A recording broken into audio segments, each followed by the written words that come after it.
Good morning. সোনমার্গের প্রথম সকাল, happy family Dennis. আমরা সোনমার্গে গতকাল বিকেলবেলা দুপুরবেলা পৌঁছেছিলাম 2:30 নাগাদ। আর আজকে আমাদের সোনমার্গে ঘোরাঘুরি। তো এখন ব্রেকফাস্টের জন্য যাচ্ছি আমরা। শাশুড়ি মায়ের ব্রেকফাস্ট হয়ে গেছে, কিন্তু উনি আমাদের সাথে সহযোগ করতে আবার যাচ্ছেন। এখন সকালবেলা 10:30 বাজে, আর আমরা আমাদের হোটেল রাহা বিলাস থেকে সোনমার্গের উদ্দেশ্যে 8 মিনিট 15 পরেই রওনা হব। যেটার জন্য আপনাদের সাথে আজকে এই ছোট্ট ভিডিওটা এখন করছি সেটা হলো, পেছনে দেখুন ঘন পাইনের বন, আর তার মধ্যে বরফ জমে আছে। ভালো করে দেখতে গেলে পরে লক্ষ্য করে দেখুন। এই মজাটা হচ্ছে, পাহাড়ের না একটা সুন্দর ভাষা আছে। যারা ট্রেকিং করে, যারা পর্যটন করে, যারা পাহাড়কে ভালোবাসে, তারা সেই ভাষাটা বোঝে।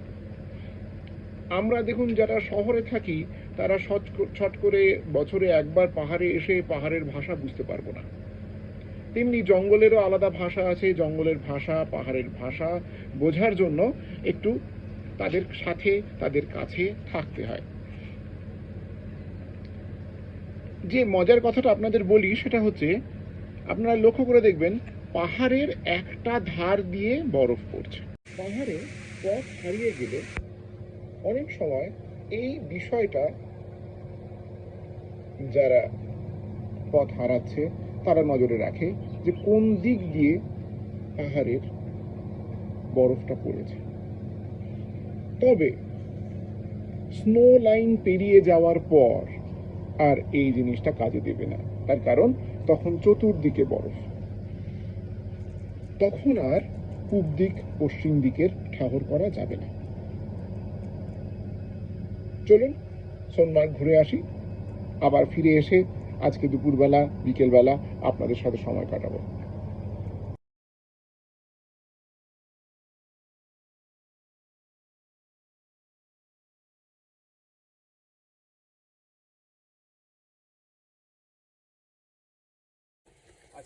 এই যে সবাই স্লেজে চেপেছে,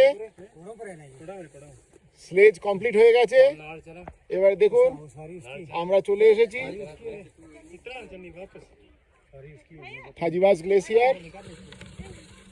থাজিওয়াস গ্লেসিয়ারের বরফের সম্পূর্ণ চতুর্দিক বরফ। এই আমাদের ঘোড়া, এই ঘোড়াতে আমরা চেপে এসেছি থাজিওয়াস গ্লেসিয়ারের ওপরে।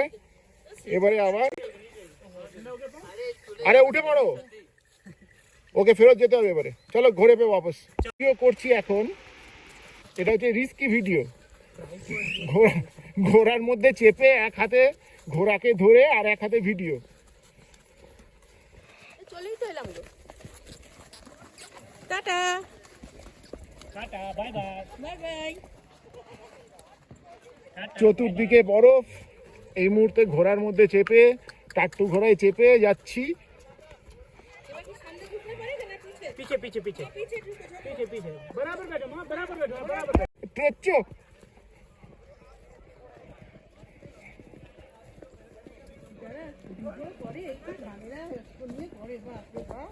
कच्चे से छोटू कच्चे से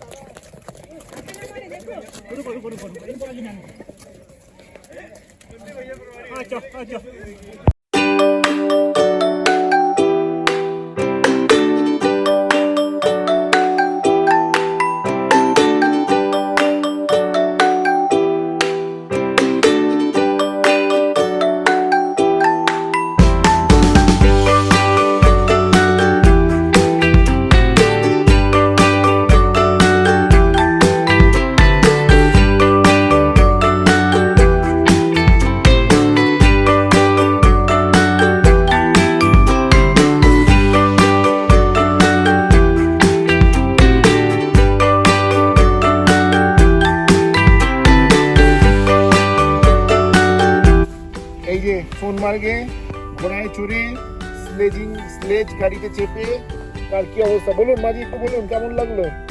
খুব ভালো লেগেছে, মানে এইরকম প্লে চিরকাল মনে থাকবে। সেখানে গিয়ে আবার ছবিও তোলা হয়েছে স্লেজ গাড়িতে নেমে। বরফ ছোড়াছুড়ি হয়েছে, বরফ ছোড়াছুড়ি হলো, দুবার পড়ে গেলাম, তার সাথে যে পাটা ভালো আছে ভগবানের কৃপা।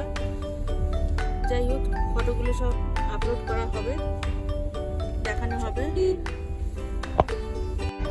আজকে এই সোনমার্গে ঘোড়ায় চড়ার হচ্ছে হিরো হচ্ছে গিয়ে শাগনিক। শাগনিকের ঘোড়া সবাইকার আগে ছিল, আর শাগনিক একা হিরোর মতো, এই যে দেখুন হিরোকে একা হিরোর মতো ঘোড়া চালিয়ে আমাদের বাকি ঘোড়াদের লিড করে করে নিয়ে এসেছে, ভয়ও পায়নি।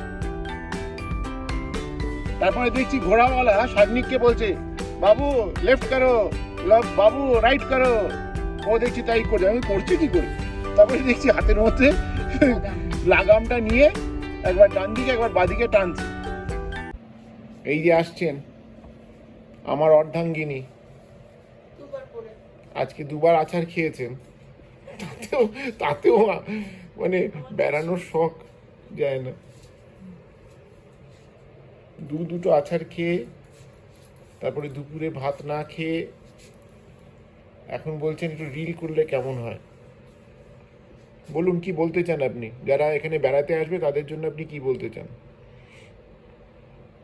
সোনমার্গে যারা আসবে, সোমবারে যারা আসবে, যদি আবার আসতে চান তাহলে আবার মানে যেমন একবারে তো আসেনি যারা, যারা হ্যাঁ আসেননি, যদি পা ঠিক রাখতে চান তাহলে কখনো ঘোড়ায় উঠবেন না, কেন খুব ভয়ের ব্যাপার। উঠেছি ঠিকই, ভয় ভয়ে ছিলাম। ঘোড়ায় ওঠার আগে তো পড়েছো, আর ঘোড়ার থেকে নামার পরে পড়েছো, ঘোড়া থেকে তো পড়োনি, তাহলে ঘোড়ার দোষটা কি হলো? ঘোড়া কিছু বিট্রে করেনি, পড়েছে নিজের শরীর। জুতো পড়েছে, জুতোও বিট্রে করেনি তুমি। তোমার বেশি মানে মা পড়ে যাবে, মাকে ধরো করতে গিয়ে নিজে পড়লে। প্রথমবার আমি পড়লাম, আমাকে ধরতে গিয়ে নিজে পড়লে। আর দ্বিতীয়বার মাকে ধরো বলতে গেলে ধারাস। এবার কাউকে ধরো, সেভাবে চলো, কেউ কিচ্ছু বলবো না, নিজের মতো নিজে চলবো, যে পড়ছে পড়ুক। এখানে এখন টেম্পারেচার আমি আপনাদের বলছি -7, রাতের দিকে এটা -14-তে চলে যাবে। সহ্য হয়ে গেছে। রাতের দিকে -14-তে চলে যাবে। তো আমরা 8টার দিকে ডিনার করতে যাব, এখন 7:30 বাজে।